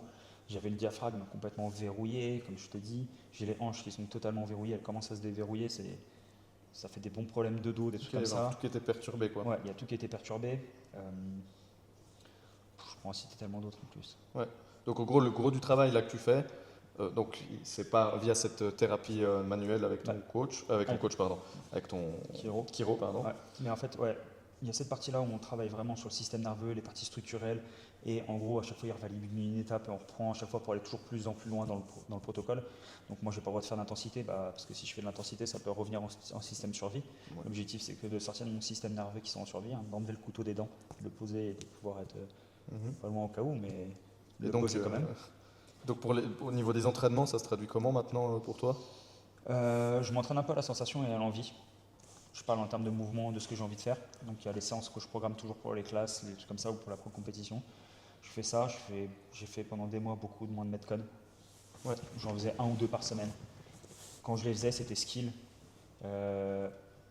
Moi c'est simple, tu me connais dans la prog, c'était RX ou Elite. Et forcément, là j'étais en scaled. Ouais. Donc à la place c'était dumbbell de 10 kg et déjà ça me paraissait lourd. Je devais y aller tranquille, le cœur ne doit pas monter. En moyenne, je crois que je suis à 130 BPM, un truc comme ça. Mais donc là, tu te brides en guillemets volontairement pour que ce soit cohérent avec ce que tu fais. Ouais. Mais Bah, est-ce que est-ce que tu es frustré? Tu vois, c'est ça le truc. Est-ce que Justement, on va y venir. Et pareil sur les charges, j'ai pas le droit de dépasser 50% de tous mes max. Ok, J'ai ouais. pas le droit de dépasser 50% de tous mes max. Intensité, je suis à 2, 3, de temps en temps 4, parce que je vais un peu plus fort en termes de RPE sur, Ok, sur 10 dans les Metcon. Les renfos et tout. Après, j'adapte si je suis fatigué. Par la période de février, je crois que j'ai dû m'entraîner 7 ou 8 fois dans le mois. Et Ok, si ouais. je suis fatigué, bon, peut-être un peu plus, j'abuse. Mais si je suis fatigué, Génial. je peux pas, en fait, je peux pas. Mhm. Et maintenant, je ne veux plus, en fait, de me forcer à faire un truc, parce qu'à la fin, j'avais même plus l'envie de m'entraîner. Et là, je recommence à avoir l'envie de m'entraîner, à prendre du plaisir pendant les entraînements, encore plus quand je fais les classes avec mes adhérents, c'est 10 fois plus agréable, en fait. Donc voilà. Et j'ai pas le droit de monter en intensité ou d'aller chercher, que ce soit en charge ou même cardiaque, pour éviter de faire repartir le système en défense. Parce que comme je disais tout à l'heure avec les blessures, le corps se dit blessure, danger, défense. Mouvement intense, danger, défense. Donc il se verrouille. Et pour déverrouiller quelque chose, enlever des nœuds, si tu tires dessus, tu ne peux pas défaire et ça ne peut pas se détendre. Et il faut rapprendre au corps à bouger sans danger. Ouais. Pour ça aussi, je regagne en mobilité, comme j'ai dit et tout. Et donc en gros, donc tu fais ça, mais ça part d'une décision de vouloir changer. Ouais. Et donc cette décision implique de devoir lâcher prise et de. Et c'est très très dur. C'est très Ouais. très dur parce que là, à l'heure actuelle, comme je t'avais expliqué, j'ai parlé avec des potes qui sont préparateurs mentaux et préparateurs physiques qui sont à l'INSEP, mon chiro, d'autres kinés, des trucs comme ça, et on s'était même rigolé parce qu'on a regardé avec ChatGPT tout ce qu'il pouvait faire. Et comme on a dit, j'étais bridé depuis longtemps. Et si on fait tout ça, ça me donne des performances qui vont être pas astronomiques, mais que j'aurais jamais pensé atteindre vu ma situation. À chaque fois que j'arrivais à atteindre des performances, en fait, j'explosais après. Ouais, que t'as pas ton plein potentiel, quoi. Exactement. Je m'auto-bride. autant mentalement parce que je me détruis que physiquement avec tout le système nerveux. Ouais. Et tous ces trucs-là, bah, au début, tu prends ça, tu dis putain, je prends ça quand même comme target, pourquoi je fais ça? Parce que c'est dur de relâcher, parce que du coup, ça t'oblige, déjà d'une, tu peux plus fuir, tu n'as plus cette dose d'adrénaline et cette dose de je pars à fond pour me défouler, et tu es obligé d'affronter tes problèmes, donc émotionnels et tout ce qui va avec. Et donc, ouais, c'est vraiment dur, c'est une période, comme je t'ai dit, tu te retrouves, bah, je te l'ai dit, tu te retrouves de temps en temps le soir chez toi, tu te mets à pleurer, tu sais pas pourquoi. Ouais, t'as un peu des fois le moral dans les chaussettes. Ah, c'est pas que des fois, hein. Moi, ça Ok, fait ouais. tous les soirs. Il y Ouais. a des jours, je pouvais même pas venir coacher, j'envoyais un message, ou pas coacher, mais être là dans la salle en tant que gérant pour voir les adhérents, pour bosser sur l'ordi, parce que je disais, mes Ça te coachs, demande trop, quoi. je peux pas en fait. Et j'ai pas envie d'être devant mes adhérents en étant au plus mal Ouais. pour briser Mais, le truc, pas pour pas qu'ils me voient comme ça. Au début, pour pas qu'ils me voient comme ça, et après pour le côté pas casser l'ambiance. Tu vois. Si t'as le gérant qui tire la gueule toute la journée et qui est en train de pleurer à moitié, qui est pas bien. Oui, puis après, je pense qu'il y a des choses qu'on n'a pas forcément toujours envie de montrer, c'est normal. Exactement. Hein. Ouais, enfin, on n'a pas envie de se montrer vulnérable. Bah déjà, Comme ce que je t'ai dit, moi là de faire ce podcast là, de dire clairement que je suis vulnérable, tous mes problèmes que j'ai, c'était pas la partie la plus agréable. Mais ça fait partie du processus aussi en quelque sorte. Et même de le montrer à mes adhérents me le rendent encore plus en fait. Et c'est 10 fois mieux. Il y a des gens même qui m'aimaient pas trop, ou des trucs comme ça. Et ben ils me disent, mais en fait on t'adore, t'es quelqu'un de bien, ça fait plaisir de te voir comme ça, tu changes, c'est 10 fois mieux. oui, puis ça, De je se pense rendre que. vulnérable en fait. Et Ouais. moi je pensais que je devais pas être vulnérable, que je devais avoir des performances pour montrer l'exemple, pour inspirer les gens, que je devais avoir des performances, être irréprochable sur tout et tout. En fait c'est le moment où je suis le plus vulnérable que les gens s'inspirent le plus de moi en quelque sorte. Quand je dis Oui, s'inspirent, en tout avec cas, des en tout guillemets. cas, c'est clair que c'est là où tu montes la voie. À suivre. Ça peut être aux membres ou à d'autres personnes de se dire, bah ok, c'est normal de se sentir comme ça, en tout cas de passer par là. Et c'est aussi ça, la responsabilité. L'exemple que tu peux donner, c'est comment gérer au mieux cette situation. Bah, C'est que quelqu'un qui gère pas du tout le problème, enfin un problème, ben il montre pas un ouais, exemple. Enfin, c'est pas prendre ses responsabilités. Donc bah, c'est vrai. je peux reprendre l'exemple de ce que me disait ma grand-mère depuis que je suis très jeune. Hein. Elle me disait toujours, de toute façon, toi, ça va toujours, t'es toujours bien.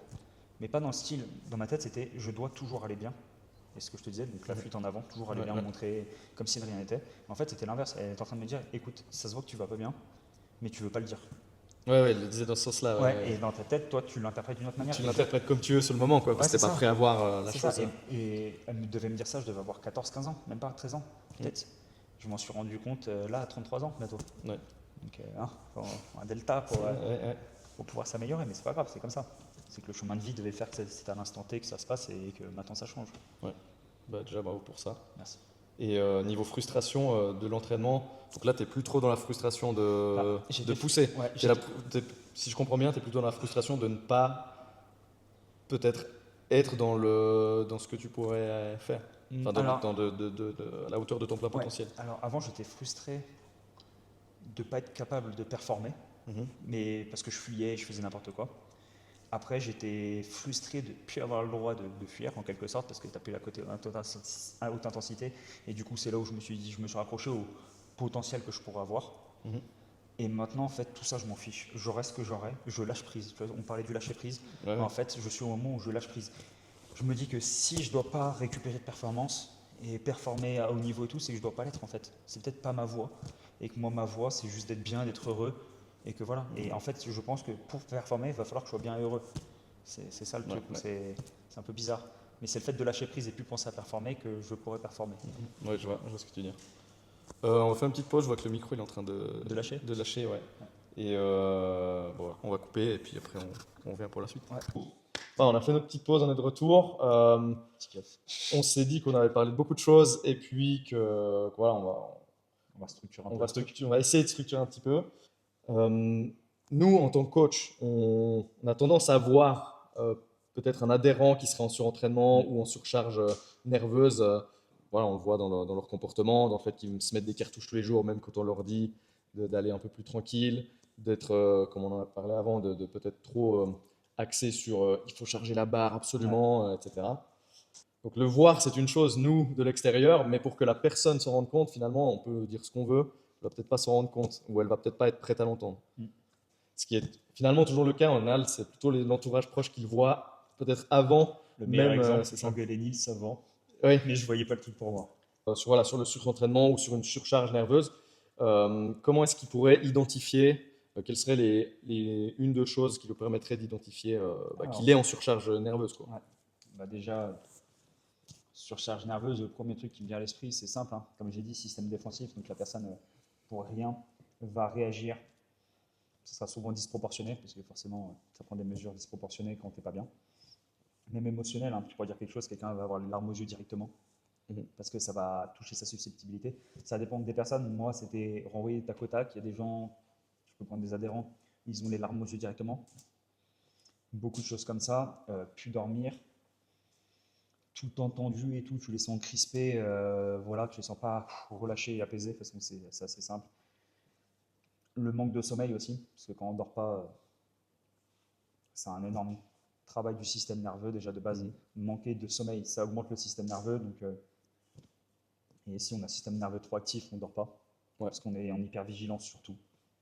Donc voilà, toute cette partie d'hypervigilance, d'hyperréaction, sensibilité, et les performances qui s'accroissent ou qui régressent, et surtout qui régressent en général, Ok, parce que le corps n'a pas su. est-ce que ça pourrait aussi Et être... les blessures. Du coup, la finalité de tout ça, c'est la blessure. Ah oui, ça, Et ouais. là, c'est le dernier signal que le corps il donne, et je peux vous dire que si vous n'écoutez pas celui-là, vous devenez comme moi. Ouais. J'adore comme lui. Euh, Comme toi. non, ça c'est vrai que c'est quelque chose qu'on expérimente premier. Je dirais que la blessure, c'est si vous écoutez pas la blessure, là, c'est que vous décidez vraiment De continuer, de fuir. Oui, et que vous êtes dans une démarche de vous autodétruire. Et je pense que c'est important d'y prendre conscience, Ah parce oui. que la blessure, elle donne Ah, vraiment mais une information. Hein. moi, je cherche à me détruire totalement. En fait, au final, sans me rendre compte, sans en être conscient, mais on cherche totalement à se détruire. Mhm. Mais du coup, pour quelqu'un qui n'en serait pas encore là, peut-être pas encore à la blessure, parce que oui, ça va arriver forcément à un moment donné si on force et qu'on continue à forcer. Vraiment, si on se sent à vif surtout, sur toutes les réflexions, tous les trucs, si on prend tout mal, si on ne dort pas, Donc, si on a besoin de cet entraînement, comme on a dit maintes et maintes fois, pour compenser dans la journée. Yes. Mais est-ce que du coup, dans un autre registre, est-ce que le fait, par exemple, parce que tu as parlé de fait de ne plus réussir à dormir, d'être un peu tout le temps constamment en vigilance maximale, est-ce que ça pourrait aussi se traduire à l'inverse, où tu dors énormément, tu manges éventuellement correctement, etc., mais tu es complètement fatigué tout le De temps? toute façon, tu as toute la partie où tu vas faire tout l'inverse, donc pas beaucoup dormir, pas beaucoup manger ou autre, vachement t'entraîner. Au bout d'un moment, le corps, il est en mode survie. Donc, quand tu es en mode survie, au bout d'un moment, il switch pour essayer de récupérer le minimum vital pour pouvoir tenir ce que tu lui imposes. Donc, il va switcher, donc ça va faire une perte de performance, une perte de trucs, tout le temps fatigué. Et là, tu vas être complètement épuisé et tout. Moi, Même quand tu as l'impression de faire tout juste. Même quand tu as l'impression de faire tout juste. Tu as l'impression. Oui, l'impression. Et après, c'est possible d'être aussi très fatigué quand tu es tout juste parce que il y a le stress quotidien et il y a le stress de l'entraînement. C'est deux choses différentes, mais les deux, plus, ça, forcément, ça fait trop pour le corps de temps en temps. Okay. Si je résume pour 2 points, ce serait une fatigue chronique, peut-être aussi une frustration, se sentir frustré quand on est... De tous les entraînements, de jamais être content de son entraînement. Même si un entraînement se passe mal, c'est un bon entraînement déjà. Dans tous les cas, c'est un bon entraînement parce que tu fais quelque chose. Du coup, ce serait donc fatigue chronique et puis se sentir frustré si on prend un jour de repos ou se sentir frustré si on ne performe pas au maximum de ses capacités. Tous les jours. Ok. Ce seraient les 2 points un peu importants. Primo, vraiment ça. Une fois qu'on a identifié le problème, maintenant, si je dois mettre, par exemple, je m'en rends compte, je suis quelqu'un, j'écoute ce podcast, je m'en rends compte, demain, je veux commencer à mettre en place quelque chose. Quelles seraient les 2-3 premières choses à mettre en place pour déjà commencer à amorcer un changement? Faut juste regarder un truc sur 3 points. Déjà, si c'est émotionnel ou pas. Parce que si c'est une fuite émotionnelle, ça va pas être la même gestion que juste se surentraîner avec le corps fatigue. Et après, il faut regarder à quel point on en est dans le surentraînement. C'est-à-dire que c'est le point où le corps est complètement fracassé, il n'en peut plus, ça va mettre beaucoup de temps à récupérer. Donc ça met des mois encore et je ne sais pas à quel point. Ou si ça va être plus rapide, juste en adaptant l'entraînement, en réduisant certaines intensités, réduisant le volume, déjà prendre un petit break, après réduire le volume et l'intensité certains jours, faire en fait des jours avec haute intensité, 1 ou 2 dans la semaine, et des jours avec basse intensité, etc. le reste de la semaine pour récupérer, plus de travail technique, de renfort, etc. Donc choisir ces jours cartouches. Un peu plus cibler ces jours cartouches. Même si derrière ça crée de la frustration, c'est quand même la première chose à faire, passer par cette étape de frustration. On est obligé d'être frustré façon au bout d'un moment pour sortir de ça. Okay.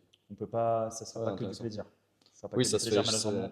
Malheureusement, si c'est de la fuite, en général, le surentraînement vient par de la fuite, ça sera pas du plaisir. Donc, il va falloir un moment être frustré par ce côté-là. Mais après, il faut se dire que c'est frustré pour être mieux.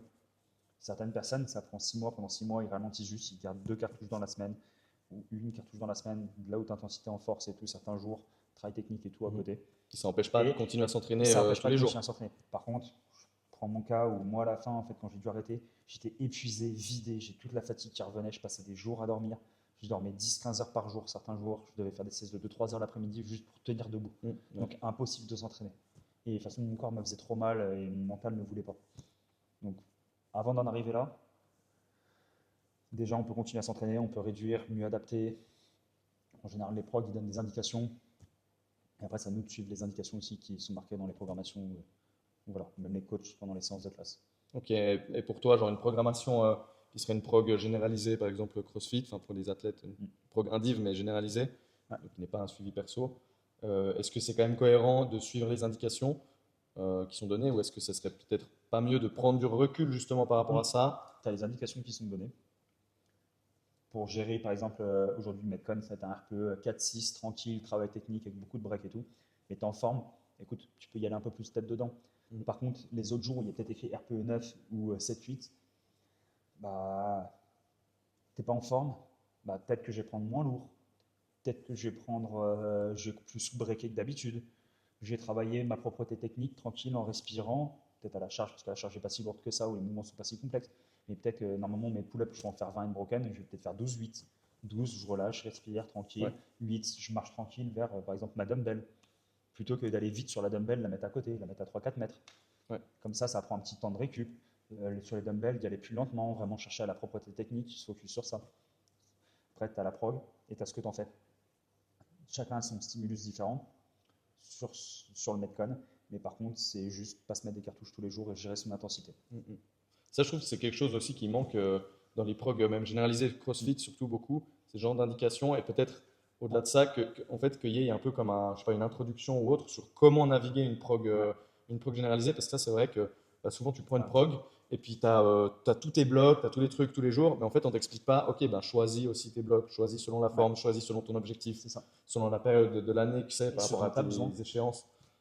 Parce que Oui, quelqu'un, mais ça, on ne l'explique pas. C'est-à-dire que moi, demain, enfin, j'ai l'impression que beaucoup de prog ne le font pas. Je ne vais pas en citer, surtout que je n'ai pas d'exemple concret, mais genre, demain, je veux prendre tel ou tel prog CrossFit qui serait connu. Bah. Je m'inscris. Puis, bah, en fait, Très, très. est-ce que vraiment je vais recevoir un mail ou je sais pas, ou quelque chose qui me dit, ok, bah alors, si ton objectif c'est ça, suis la prog de cette manière-là. Moi, je sais que, par exemple, maintenant, ma vision, on l'expliquait un peu, mais j'étais pas assez dans le truc pour l'expliquer. Donc déjà, on fait avec les séances maintenant beaucoup plus expliquées, des textes beaucoup plus pour décrire la séance et le stimulus que je recherche dans la séance.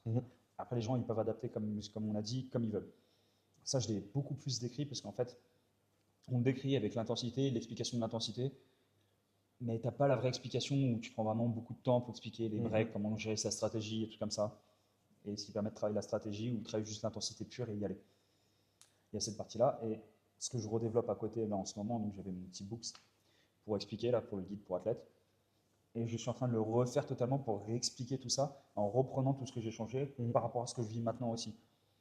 Oui, c'est clair que vivre ce genre de choses, sur entraînement et de comment s'en sortir, ça te fait évoluer en tant que personne, mais aussi en tant que coach, forcément. Ouais, c'est ça. Tu vois Moi, je sais de que la même manière. après, moi personnellement, quand j'avais été en suivi individuel, je gérais vachement sur les gens.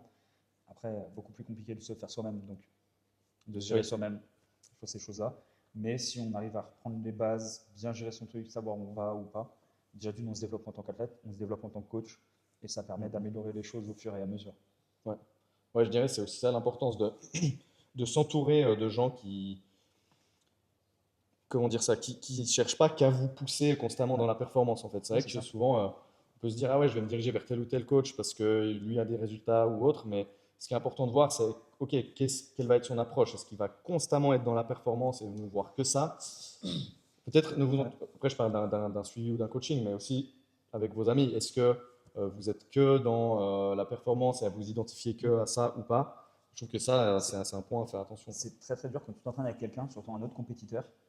Il y a toujours le petit ego. Il y a pas chercher à détruire l'autre, mais du coup, ça se pousse un peu, ça se pousse, ça se pousse. C'est très bien. Mais si tu fais ça tous les jours, ça fait que se pousser et au final, tu ne récupères pas. Et moi, déjà, sur les choix des programmations, toutes les programmations, je pense, se valent au bout d'un moment. Parce que du sport, c'est du sport. Et malheureusement, même une mauvaise programmation fera progresser quelqu'un s'il doit progresser. Ça dépend, comme on a dit, de son intention dans l'entraînement et comment il gère. Déjà, c'est votre cohérence avec le coach. Si vous entendez bien, en quelque Mhm. sorte, le relationnel, discutez avec les coachs, discutez. Le relationnel, pour moi, c'est le plus important. Ouais, je suis Parce que d'accord. le jour où ça va péter, bah, faut avoir quelqu'un avec un relationnel qui peut vous aider, vous accompagner vraiment. Et après, moi, une des erreurs que je faisais avant sur la gym, tu l'as connu, la gym, c'était la gym technique qui n'était pas vraiment technique, parce qu'on a beaucoup changé maintenant, grâce à Ben, l'un de mes coachs, qui s'occupe vraiment de la partie Mhm. technique, c'est de la technique pure. Et au début, je mettais ça que pour les propres classes et pas pour la propre compète. Et maintenant, en fait, j'ai même viré la partie gym endurance de la propre compète pour travailler à 100% la technique. Oui, parce Parce qu'au que final, la gym technique, endurance, tu vas la travailler sur pendant les le WOD. Metcon. Voilà. Tu es dans ton Metcon, même si c'est un Metcon à faible intensité, tu travailles ton endurance, ton découpage et tout. Mhm. Et tu n'as pas besoin de travailler en plus l'endurance, sinon bah, tu vas faire ton skill altéro, ton skill altéro endurance, ton skill gym, ton skill gym endurance, ton skill force endurance, et en fait, au bout d'un moment, tu pètes dans tous les sens. Ouais. Ouais, puis là, ça te dirige vers du surentraînement, Ah justement. ouais, je peux vous dire, moi j'ai testé, hein, j'ai testé beaucoup de choses au début quand j'ai commencé la Mhm. programmation avant de la Ouais, c'est vendre. vrai. J'ai testé énormément de choses sur moi. Ouais, bah voilà, c'est pour ça qu'on parle aussi qu'on parle aussi de surentraînement. Ouais, on connaît bien. Donc ouais, s'entourer de gens qui vous poussent, c'est bien, mais aussi pas s'identifier qu'à ça. Parce que c'est vrai que des fois, on a par exemple un pote avec qui on s'entraîne pour la compétition et on pousse comme ça. Et on est devenu pote peut-être via ce prisme-là de la performance et de la compète. Mais faut juste faire attention que l'amitié, elle n'existe pas C'est pas que que. là-dedans. Parce Ouais, que après, ça devient problématique et c'est pas comme ça qu'on va sortir du surentraînement, je pense. ouais. Et après, quand on décide justement de sortir de cette phase-là, il bah, faut aussi accepter que ces personnes-là qui sont que amies par ce prisme-là bah, partent un peu. C'est vrai, Qu'il y a ouais, des gens ouais, ouais. qui quittent notre vie Ouais, parce qu'on décide, absolument. nous, de changer, de ne plus être sous ce prisme-là. Mhm. Non, mais en vrai, du coup, il faut accepter aussi quand on change, que les gens partent. Moi, je l'accepte aussi, par exemple, dans ma salle, quand je change. Mhm. Certaines personnes de ma salle, en tant qu'adhérents, partent. C'est pas des choses qui sont faciles, c'est des choses qui font peur. D'avoir des gens qui rentrent dans votre vie, qui partent, ils sont peut-être là pour un moment précis, un instant T, pour quelque chose, vous apporter quelque chose, et qu'après, bah, ils quittent. Et Mhm. voilà. L'important, c'est qu'ils ne quittent pas votre vie parce que vous étiez en surentraînement et que vous étiez mal, et que du coup, le relationnel était complètement flingué comme moi, ce qui a pu être, où bah, tu mets des taquets à tout le monde Mhm. dès qu'ils disent quelque chose. Je vois par exemple, je repense à mon ex qui me disait, mais je lui dis, j'arrêtais pas de lui dire parce qu'elle était un peu dans le même style, mais qui a été dans le surentraînement, qui a fuyé là-dedans, et qui me disait, mais tu te rends pas compte que toi tu l'es, et que Mhm. toi tu es au bord du burn-out, tu as pété une case là. Ouais. Et moi j'étais dans mon truc, en me disant, c'est ma gueule, c'est elle. En fait, bah, quand tu revois tout ça, tu fais, ouais, Ouais. je sais pas qui a été le pire, mais moi en tous les cas, j'étais pas mal. Et genre, toi, t'as des regrets par rapport à ça, enfin, je veux dire, par rapport au Au comportement que tu aurais pu relationnel, avoir au bah, en niveau fait, c'est relationnel à que cause de j'ai ça. jamais été moi depuis. Moi, ça remonte à très très longtemps. Moi, ça fait 15 ans que je suis plus moi, en quelque sorte, sur ce parti-là où je me défends sur beaucoup de choses et je suis en mode défensif. Donc, on a des regrets forcément. Que tu dis que t'es plus toi, tu veux dire que Bah, on est sur la t'as de la peine défense. à être cool ou à lâcher par rapport à d'autres Bah, j'ai la peine à lâcher ou à te prise, la livrer peine peut-être. à me livrer. Tu vois, comme je t'ai dit, pour moi, ça, c'est un exercice qui est très dur. Je peux le dire, pendant des années, j'ai pas pleuré depuis la mort de mon père. De toute façon, c'est simple, le jour de la mort de mon père, merci à Ben, mon coach, d'avoir été là parce que je me suis effondré en larmes et je tenais plus debout. En fait, j'arrivais plus à parler, j'arrivais plus à rien faire. Et c'est lui qui m'a aidé, qui m'a calmé, qui m'a aussi laissé sans être ah ça va. Ouais, ouais, t'as laissé Il faire était ton juste, deuil, enfin, voilà, c'est ça, pas mon deuil, mais sur le moment, vivre ton émotion. Ouais. ouais, exactement, il faut laisser tout sortir. Et, donc voilà. Mais ce que je voulais dire, parce que je vais revenir, parce qu'on va encore divaguer là. Ouais, vas-y. Mais sur le côté, oui, sur les regrets, ouais, j'ai une tonne de regrets. Après, les regrets, c'est ce qui me permet maintenant de me dire que je ne veux plus être comme ça. Et Mhm. ce qui me permet de me dire que je m'en fiche de reprendre mes performances et j'ai envie d'être bien parce que je n'ai plus envie de vivre tout ça. Et que, comme j'ai dit tout à l'heure, c'est le jour où je serai vraiment bien, que ma salle, ça va bien se passer, que ma prog va peut-être décoller enfin ou quoi que ce soit, comme on a dit. Pareil pour la marque de vêtements, pareil pour mes performances ou mon physique, tout ça changera Ouais. le jour où moi j'irai bien. Moi j'étais sur tous les fronts, je ne peux plus gérer tous ces fronts-là. Maintenant, mon premier front, c'est moi, personnellement, me développer moi, être mieux Mhm. et m'accepter comme je suis et être en paix avec moi-même. Ce qui commence à être le cas, et je pense que tu dois me voir changer, tu pourras dire après. Mais du coup, après la salle, et après, avec ça, aller y aller tranquillement. Au début, j'étais sur tous les fronts, je fuyais comme j'ai dit partout. Je développais la prog, je développais le sport, mes entraînements, je développais Mhm. la marque de vêtements, je développais la boxe. Ouais. Mais en fait, au final, j'étais partout, j'étais Ouais. nulle part et j'étais pas moi. Ouais, parce qu'un des pièges, ce serait tu t'identifies, tu es en mode ah ouais, là, par exemple, je suis en surentraînement, je vais chiller sur l'entraînement et paf, du coup, tu dis bah, C'est ce que je je vais faisais. mettre tout mon dévolu sur la boxe. ok, je vais chiller un peu sur la boxe. Ok, paf, je mets tout mon dévolu Mais, sur la prog. bah, Je vais chiller sur la prog. Ah bah tiens, je vais commencer à faire des quand t-shirts. on a décidé de lancer la marque pas la marque de vêtements, une compétition à la boxe, je venais juste de me déchirer le TFL, j'avais déjà l'idée, on avait déjà commencé à lancer. Et je me suis mis à fond dedans. Ouais. Ça m'a vidé. Ça m'a vraiment vidé à fond. C'était un événement pour les blessés de guerre et stress post-traumatique. C'est un truc qui me tient aussi à cœur. On refera, mais cette année, on m'a demandé de le faire. Je ne peux pas le faire parce que en fait, je ne peux pas être partout, je ne peux pas tout gérer. Déjà, je me gère moi, c'est déjà pas mal. Et avec ça, bah, j'ai fui là-dedans. Après, j'ai refui dans une compétition. Après, j'ai refui de me remettre dans le taf à fond pour développer la boxe, pour avoir de nouveaux adhérents, prospérer, etc. Après, on a refui dans l'entraînement et tout. Ce qui est dommage parce que tu es dans la fuite à chaque fois, En avant. alors que ça pourrait être à chaque fois des projets qui sont ultra stimulants. Mais c'est des projets qui sont ultra Ça stimulants, mais l'est, faits de la mais- mauvaise manière, en fait. Ouais, ouais.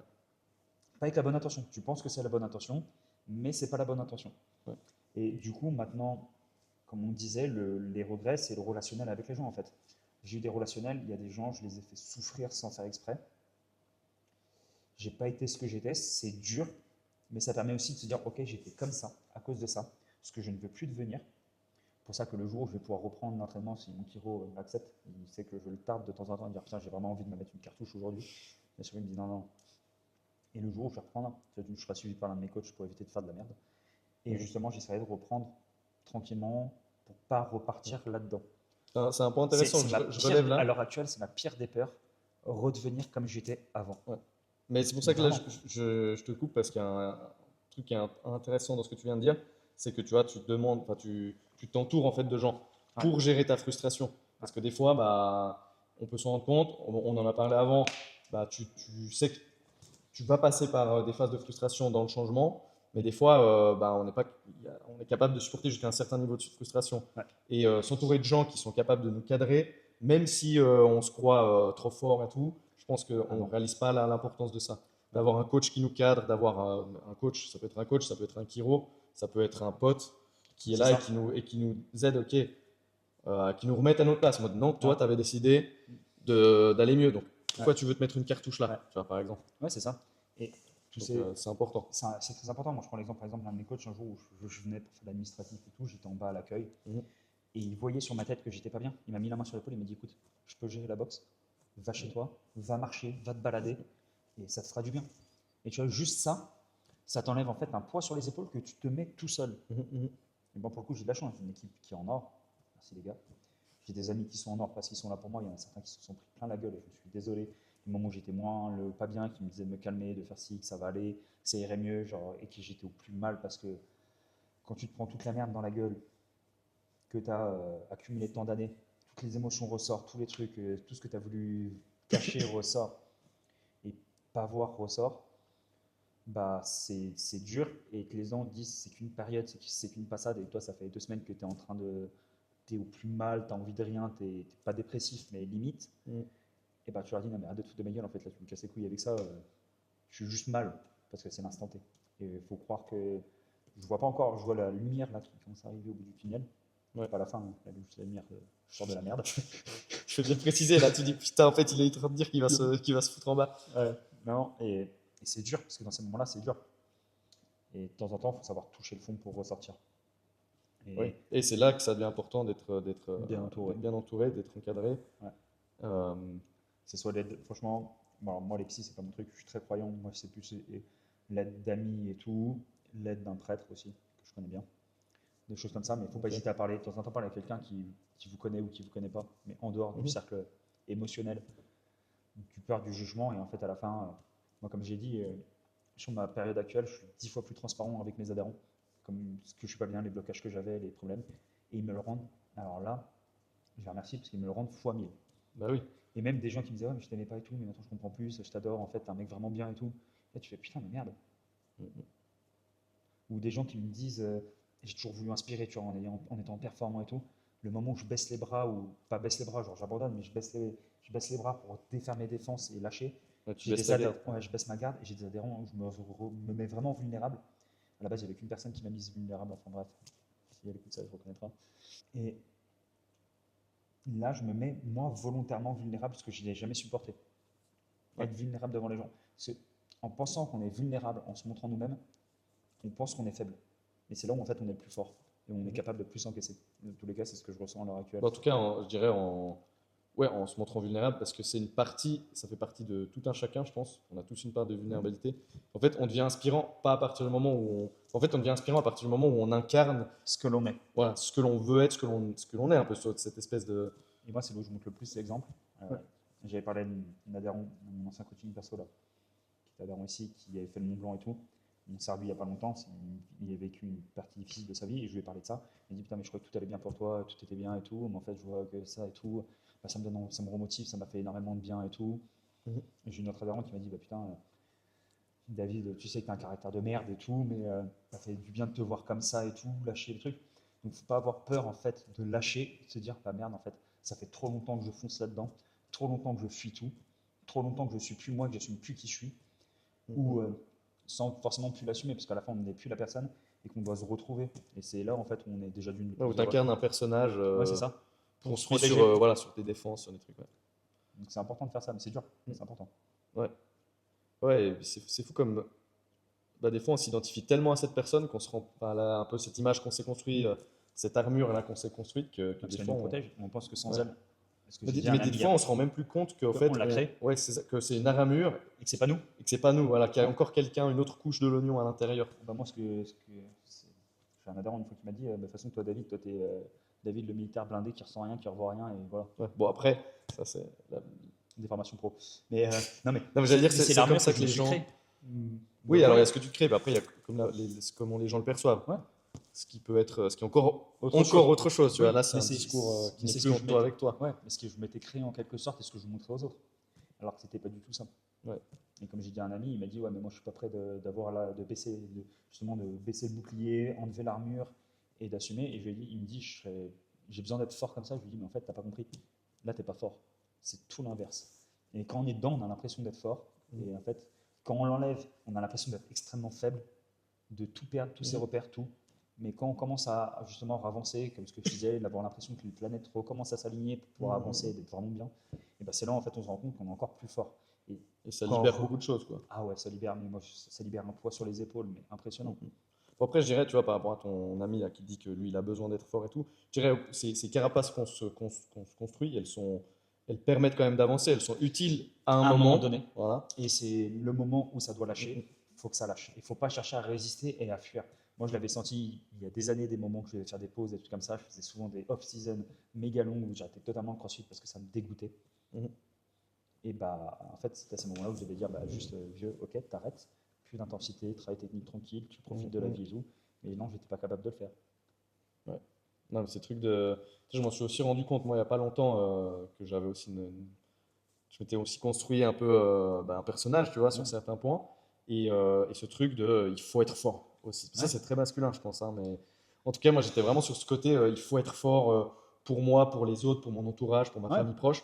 Je dois être le Celui point qui tient, d'ancrage, tu vois. Celui qui tient, C'est c'est ça. le infaillible. C'est ça. Alors que tu peux tout à fait être un point d'ancrage sans forcément être, tu vois, le gars sans émotion ou qui montre rien ou qui n'a pas de faiblesse, tu vois. Ça veut pas dire que tu n'as pas de faiblesse. C'est Mais, l'inverse, en fait. C'est juste que tu as des ouais. faiblesses, mais qu'elles sont tellement fortes en quelque sorte que tu veux pas les montrer. Parce que tu as peur qu'on utilise ces faiblesses-là. Ouais, Et complètement. le jour en fait, où tu es capable de les montrer, bah, elles sont plus fortes ces faiblesses-là. En tous les cas, c'est plus Et géré puis, de la même manière. Comme tu as dit, avec les adhérents, mais aussi peut-être avec des relations encore plus proches, ça permet vraiment de faire évoluer la relation, et souvent dans le bon sens, en tout cas dans quelque chose de plus juste. Des fois, comme tu as dit, ça fait perdre certaines personnes. Enfin, on doit se dire, bon, bah, ils étaient là à cet épisode de ma vie et ce ne sera plus le cas. Mais en tout cas, ça fait, en tous les cas, évoluer une relation et pour quelque chose de plus juste. Quelque chose qui de devrait plus être aligné avec Voilà, toi. c'est ça. Exactement. Parfait. Moi, tous mes amis, ils arrêtent pas de me dire que ça leur fait plaisir. Ils me voient plus apaisé, plus calme, moins. Voilà. Ouais, Et bah, tu je te dis, le putain, vois, mais hein. c'est ouf. Tu te dis, Je le c'est ouf. Parce que pour moi, personnellement, là, à l'heure actuelle, bon, je me sens plus apaisé sur beaucoup de choses et tout, plus calme. Mais il n'y a pas tant de changement que ça dans ma manière d'être, de regarder et tout. Et j'ai un de mes meilleurs potes d'ici, Lucas, que tu connais. Il m'avait regardé un jour, il m'a dit, mais tu sais que tu as plus ce regard-là. Je lui ai dit, mais quel regard? Le regard froid, noir. Il me dit, tu as un regard apaisé là. Je lui ai dit, putain, mais c'est. Bon, pour moi, j'ai le même regard, tu vois. Ça Oui, rien bah, à ça, changer. c'est le genre de choses que tu ne te rends pas compte. Ouais, parce que je me regarde pas dans la glace tous les jours. J'ai un peu de mal avec ça. Si j'avais ta gueule, ce serait pareil. Hein. Quel bâtard. C'est un mec qui a pas de cheveux qui me dit ça. Écoute, c'est juste une carence en vitamine D. commence à divaguer de plus en plus. Ça va te couille. Merci Bah, de merci de aussi, m'avoir pris. de t'être autant dévoilé, enfin, de t'être autant livré. Et ouais, moi, ça me fait aussi plaisir de devoir changer et puis de devoir discuter de ce genre de choses. Pour moi, c'était important de le dire parce qu'il y a des coachs qui commencent à en parler de plus en plus. C'est un sujet qui devient un peu moins tabou. Mais le problème, c'est que les gens, ils le disent, mais sans se dévoiler vraiment. Ils lâchent pas encore assez les armes. Et je pense qu'au bout d'un moment, il faut qu'on montre, nous, les coachs, les premiers qui sont passés par là, qu'il faut lâcher les armes. Et moi, je sais que, par exemple, sur la programmation, c'est un truc que je voudrais développer, en fait. Toute cette partie-là, gestion de la fit émotionnelle, pas gestion de la fit émotionnelle parce que c'est pas mon métier, mais gestion de l'intensité, des trucs comme ça pour mieux gérer et justement essayer de cadrer les gens un peu plus.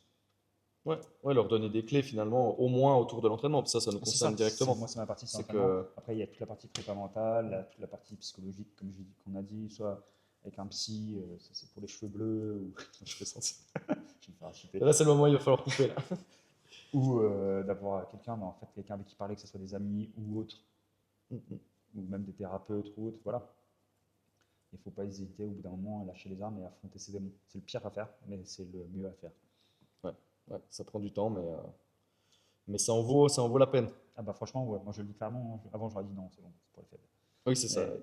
Totalement. Et là, tu vois les changements. J'aurais dit c'est David, pour les autres. merci. Merci Bah, merci à toi, mon petit pour Nils. cette conversation, d'avoir fait Un grand l'honneur d'être plaisir. dans le premier épisode de podcast. Et Likez, puis- abonnez-vous, Exact. partagez, abonnez-vous, forcez vos amis à vous abonner, à s'abonner. Ouais, ça c'est une bonne idée. Demandez à vos mamans aussi. Nous, on prend tout, les mamans, tout ça. Du calme sur les mamans. On a dit pas les mamans. Les darons aussi, allez. Non, vraiment, merci encore. Allez suivre David, CrossFit Mont Blanc aussi. Et si vous avez des questions, n'hésitez pas à mettre des commentaires. En plus, c'est bon pour le référencement, donc mettez-moi des commentaires. Pour lui. Ciao. Et la bise.